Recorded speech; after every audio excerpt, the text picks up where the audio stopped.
मालिक को प्रणाम। सभी अभ्यासी भाई बहनों को नमस्कार। असल और असलियत पार्ट 2।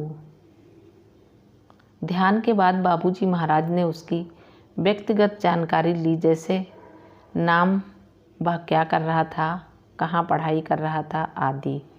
उसने सब कुछ विस्तार से बताया। तब बाबूजी ने लड़के से पूछा, क्या तुम हमें 3 दिन का समय दे सकते हो? लड़के ने कहा, नहीं, मुझे आज ही जाना है। हमारा तुमसे अनुरोध है कि तुम 3 दिनों के लिए यहाँ रुक जाओ। ये कहकर बाबूजी ध्यानकश से चले गए। मैंने उस लड़के को बताया, जब बाबूजी महाराज ऐसा कह रहे हैं तो इसका मतलब है कि कोई कारण जरूर होगा। ध्यान के दौरान तुम अपने सिर को बहुत तेज़ी से हिला रहे थे। क्या कोई समस्या है? लड़के ने बताया, मैं खुद भी नहीं जानता कि ऐसा क्यों हो रहा था, लेकिन कभी कभार मुझे लगता है कि मेरे सिर से कुछ अजीब आवाज़ आ रही है, जो कतई सिरदर्द जैसा नहीं है। मैंने ये बात बाबूजी को बताई। उन्होंने कहा कि वे ये बात जानते थे और इसलिए उन्होंने उसे ध्यान करने से रोका था।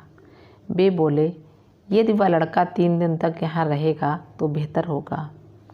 उन्होंने मुझे उस लड़के से फिर से बात करने की सलाह दी।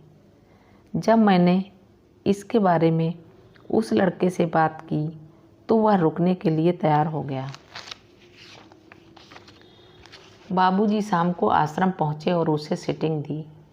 अगले ही दिन उन्होंने उसे 2 सीटिंग दी और तीसरे दिन 1 और सीटिंग दी।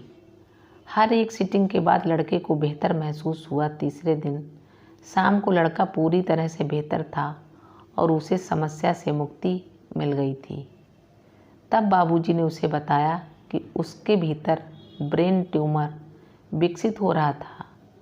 लालाजी महाराज की कृपा से वह ठीक हो गया और अब उसे कुछ नहीं होगा। मानव जाति के प्रति बाबूजी महाराज की करुणा का यह एक स्पष्ट उदाहरण है। मालिक को प्रणाम। सभी अभ्यासी भाई बहनों को नमस्कार। धन्यवाद।